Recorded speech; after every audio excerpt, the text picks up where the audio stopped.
নমস্কার। স্বস্তি বার্তায় আপনাদের সকলকে স্বাগত জানিয়ে আজকে একটা বিশেষ বিষয় নিয়ে আমরা আলোচনায় প্রবেশ করছি। দেখুন, মাথায় কাক বসলে কি হয়, আজকে এই প্রশ্নটা করেছেন। আমাদের ধর্ম, প্রত্যেকটা ধর্মের অনেক বিধি নিষেধ, শাসন অনুশাসন অনেক কিছু আছে। আমি বলি ধর্মের অনুশাসনগুলো মানবেন, কিন্তু লড়াইটা হবে কুসংস্কারের সঙ্গে। জলের পাইপে জল যেতে যেতে শ্যাওলা ধরে তার মধ্যে। তা আমাদের ধর্মে অনেক বেশি ধরেছে মনে হয় এই শ্যাওলাগুলো, এই কুসংস্কার ঢুকে গেছে অনেক। দেখুন, একটা সময় মানুষ যুক্তি তর্ক দিয়ে যা বিচার করতে পারেনি সেগুলোকেই লৌকিক অলৌকিক নানা গল্প বলে নানা প্রবাদের আকার দিয়ে দাঁড় করিয়ে দিয়েছে। তা লৌকিক বিশ্বাসটা কি? যে কাক মাথায় বসলে শরীর খারাপ হতে পারে। এরকম স্বপ্নের অনেক তত্ত্ব আছে যে কালো ষাঁড় স্বপ্নে দেখলে নাকি তার মৃত্যু আসন্ন। বিড়ালে রাস্তা কাটলে আর কি, রাস্তা পার হলে যাত্রা অশুভ।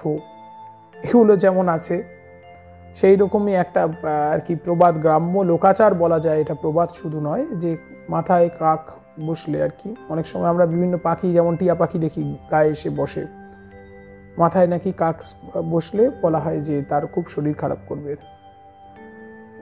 খুব ব্যাধি ট্যাধি রয়েছে ইত্যাদি ইত্যাদি। তা প্রথমেই যে বলি যে দেখুন, কথাটা যে খুব অসত্য এটা নয়। মাথায় কাক বসলে কি হয়? খুব খারাপ কিছু হয়? আজকে একজন জানতে চেয়েছেন। প্রথমেই বলবো যে দেখুন, কাককে কি বলা হয়? ঝাড়ুদার পাখি।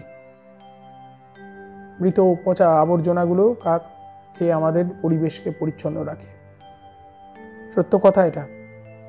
তা কাক খাওয়ার সময় কি ব্যবহার করে বলুন তো? তার ওই তীব্র নখযুক্ত পা আর ঠোঁট। তাহলে তাদের ঠোঁট এবং নখে অনেক রকম জীবাণু থাকতে পারে। আমি বাস্তব বিজ্ঞানের চোখ দিয়ে এটুকুই বলতে পারি। এবার আপনার মাথায় বসলে কি হতে পারে? আপনার মাথায় নানা রকম রোগ জীবাণু, পচা খাবারের কণা ইত্যাদি অদৃশ্য জীবাণু ব্যাকটেরিয়া তো দেখা যায় না, সেগুলো চলে যেতে পারে। ওই জন্য সঙ্গে সঙ্গে স্নান করার কথা বলা হয়, শরীর খারাপ হতে পারে।